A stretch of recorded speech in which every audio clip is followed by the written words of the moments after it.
দুদিন আগেও যেখানে স্বর্ণের খোঁজে শত শত মানুষের ভিড় ছিল, সেখানে এখন শুনশান নীরবতা। স্বর্ণ পাওয়ার খবর শুনে যেখানে হুমড়ি খেয়ে উৎসুক জনতারা ভিড় করত, সেখানে আজ জনশূন্যতা।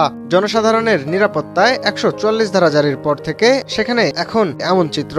মোতায়েন করা হয়েছে অতিরিক্ত পুলিশ, টাঙিয়ে দেওয়া হয়েছে লাল কাপড়। ১৪৪ ধারা জারির পর থেকে ইটভাটা মালিক কর্তৃপক্ষ সেখানকার মাটি সরিয়ে এখন ইট প্রস্তুত করছে।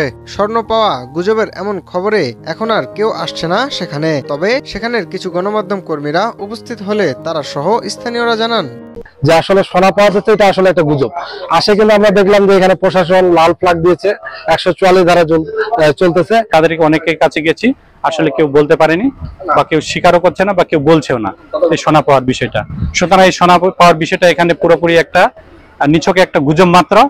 এখানেও কিছু কিছু শ্রমিককে জিজ্ঞাসা করলাম, আসলে কোনো কিছুই না। এগুলা যত কিছু গুজব, খারাপ কিছু নাই।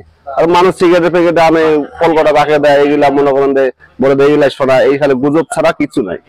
আর আলোচিত এমন খবরটি গুজব বলে ব্যাখ্যা দেন ইটভাটা ম্যানেজার। বেশ কিছুদিন যাবত আমাদের ভাটায় এই স্বর্ণ নিয়ে কিছু এলাকার মানুষ হুলস্থুল হয়েছে।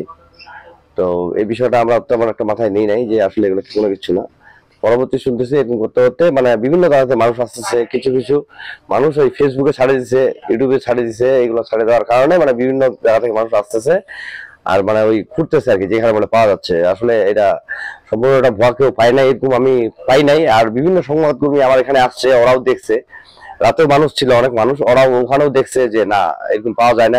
দীর্ঘদিন ধরে আলোচনায় উঠে আসা খবরের বিষয়টি পর্যালোচনা করে কার্যত পদক্ষেপ নিয়েছেন বলে জানান পুলিশ সুপার উত্তম প্রসাদ পাঠক। রিউমার হয়েছিল যে এখানে অথবা মাটি খুললে স্বর্ণ পাওয়া যায়, এটা এক ধরনের গুজব ছিল এবং এই গুজবের কারণে সবাই একযোগে স্বর্ণ পাওয়ার আশা ভিড় করছিল। এতে যখন আমরা বুঝেছি যে আইন শৃঙ্খলা পরিস্থিতির অবনতি করতে পারে, তখন আমাদের পুলিশ প্রশাসনের পক্ষ থেকে জেলা প্রশাসনকে যথাযথ পত্র প্রেরণ করা হয়।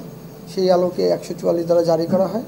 ১৪৪ ধারা জারির পরে আমরা স্থানীয় যে প্রশাসন, উপজেলা প্রশাসন, পুলিশ প্রশাসন এবং জনপ্রতিনিধিবৃন্দ, গ্রামবাসী সবাই মিলে একদমই মাইকিং করে সবাইকে বুঝিয়ে আমরা সেই এলাকায় জনমানব শূন্য করেছি। এখন মাটি ভরাটের কাজগুলো চলছে। এই ধরনের গুজবে কাউকে যাতে কেউ কান না দেয়, সেজন্য আপনাদের মাধ্যমে সবাইকে বলছি, আপনারা সজাগ থাকবেন, গুজব থেকে দূরে থাকবেন। গত এপ্রিলে কাথিয়ার সামরাই মন্দিরের পাশ থেকে মাটি খনন করে ইটভাটায় স্তূপ করে রেখেছিল ইটভাটা কর্তৃপক্ষ।